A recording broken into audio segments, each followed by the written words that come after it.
हम लोगों ने हर महीने अपनी सर्विस करते हुए पैसे भरे हैं पेंशन के लिए। पहले 417 रुपए भरते थे, फिर 541 हर महीने भरते थे, आजकल 1250 भर रहे 2014 से। और पूरी जिंदगी सर्विस में ये पैसे भरने के बाद हम जब रिटायर होते हैं, 58-60 साल की उम्र में जब रिटायर होता है कोई भी कामगार, तो उसको पेंशन मिलती है 1000 रुपये। उस पेंशन में एक पैसा भी नहीं बढ़ता और 1000 रुपये पेंशन मिलती है, ये सरकार का दावा है।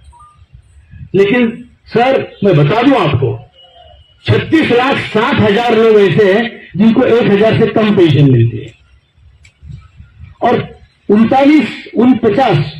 50 लाख तकरीबन लोग ऐसे हैं जिनको 1500 से कम पेंशन है। अब मुझे बताइए कि एक बूढ़ा एक बूढ़ी 1000 रुपए में 800 रुपए में क्या जिंदगी जिएगी। और इसके लिए यह संघर्ष है कि जिसने कुछ भी भरा नहीं उसको आप 4-4 पेंशनें दे रहे हो। फुकट बांटने की होड़ लगी है, चाहे जो पार्टी हो। सत्ता में आने के लिए कभी महिलाओं को, कभी हमारे महाराष्ट्र में देखो, इधर देखो, सब तरफ फ्री में सब बांटा जा रहा है और जिनका अधिकार है उनको आप नहीं दे रहे।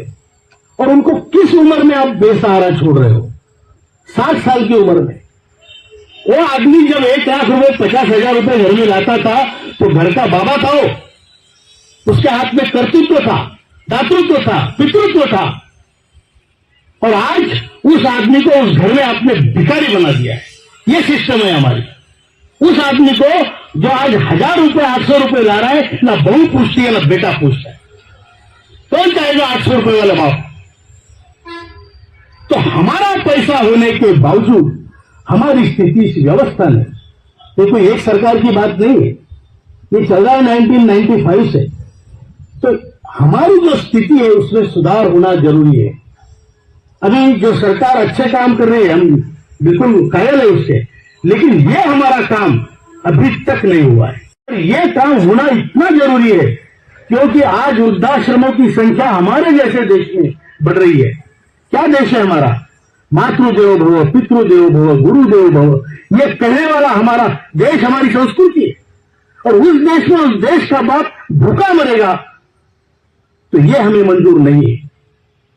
आप वृद्धाश्रमों की संख्या बढ़ा रहे हो, उससे अच्छा है आप इन लोगों को इन्हीं के घर में फाइनेंशियली एम्पावर करो। अपने आप अधिकार दो, 10,000 रुपए का दो या 15,000 रुपए का दो, लेकिन अधिकार दो। उस घर में उस आदमी की कीमत बढ़नी चाहिए, बाप है वो।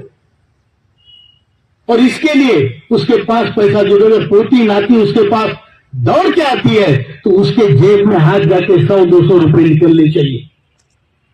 संस्कृति का वहन कैसे होता है? पहली पीढ़ी और तीसरी पीढ़ी का संपर्क संस्कृति का जतन करती है, वहन करती है। और दादा के पास कुछ भी नहीं है तो पोता क्यों आएगा भाई? कहानियां सुनने के लिए कि हमारे जमाने में हमने तीर मारे, कोई इंटरेस्टेड नहीं है। उसको कम से कम 50-100 रुपए के चॉकलेट तो दो।